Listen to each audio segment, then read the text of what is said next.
Hi, I'm Rhonda Stoppe, author of the book Moms Raising Sons to Be Men. And I'm Brandon Stoppe, the son of the Moms Raising Sons to Be Men. Yes, and Laura asked us to do a little chat with y'all from our car. So that's what we're doing. So Brandon's driving. Pretend you're driving.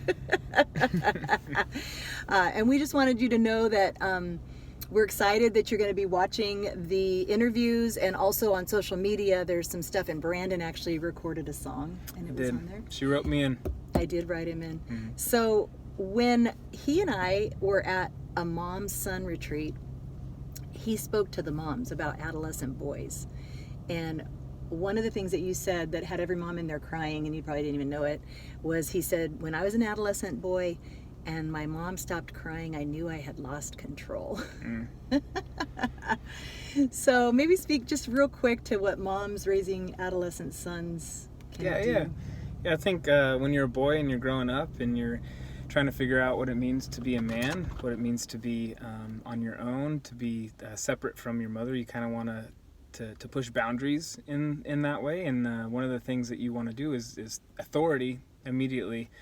You want to like deconstruct everything in authority. I mean, that's kind of the heart of man, even in general, is when you have something or you see something that you don't like or you don't want to abide by, you deconstruct and you try to undercut and you try to, just create make your mom cry. Tension, make your mom cry. Yeah. So for me, just how it played out, I didn't even think, that critically about it while I was doing it. I just, as a kid, as a boy becoming a man, I knew I had control in a sort of sense when I made my mom cry. And so, I'd be saying things that I didn't mean in my heart, but things that I just wanted to say to provoke emotion and gain kind of the upper hand in that way. It's kind of a slimy thing that boys can do, Mm-hmm. But they're breaking the bonds of mama, don't want to be a mama's boy. Yep. So what one piece of advice do you have for moms raising sons to be men? I didn't ask him to think about this ahead of time. That's a good question. One piece of advice. You have 2 sons and a daughter. Your wife's raising them. They're little. I do, yes. Mm-hmm. Yes. I think just as a young man growing up, I just really appreciated the consistency from you and Dad, actually.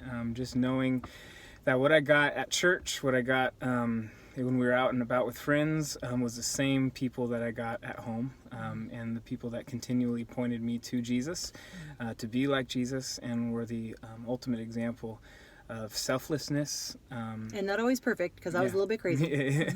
But I always could count on them, on y'all being Christ followers and people that were consistent and consistently pushing me and pointing me to be Christ-like. Amen. So, Amen. Yeah, my husband was a youth pastor for 18 years, and they say the number one thing that pushes kids away from their Christian upbringing is hypocrisy in the Christian home. So that we watched it. That's the cool thing when you're in ministry, and Brandon's a worship pastor now, and he's actually been in youth ministry too.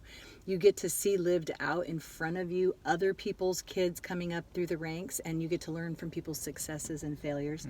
And that was one of the things we were probably most concerned about, was not being hypocrites, because we knew the rebellion that being a hypocrite, pretending to be that good Christian family, and then at home not being kind or not being, gossiping or whatever. And with that, I mean, you also have to be genuine, and you have to admit your faults as parents, and that's something that I really learned from specifically. There was one time I remember when Pops, he came down pretty hard on us, and before he even preached that Sunday, he pulled us aside, and me and my sister Kayla, and he pulled us aside and said that he was sorry. And I just remember that made a huge impact on me. And even now with my kids, I'm very transparent with letting them know, hey, you know what? Daddy didn't do as great here. Daddy had some shortcomings, and I'm very sorry. And that's not at all the kind of parent that I want to be. I want to be a parent who, can point them to Jesus, and when I have faults, be able to say, I messed up here, and be transparent in that. And that was huge for me too. Yeah. So I think sometimes even pursuing not being hypocritical, you can kind of put up a front and not be transparent. So pursuing being Christ-like in all areas of your life, but also being willing to ask for forgiveness and to be straightforward with that. And forgiving people raise forgiving people. So let it begin with you. Thanks so much. Bye.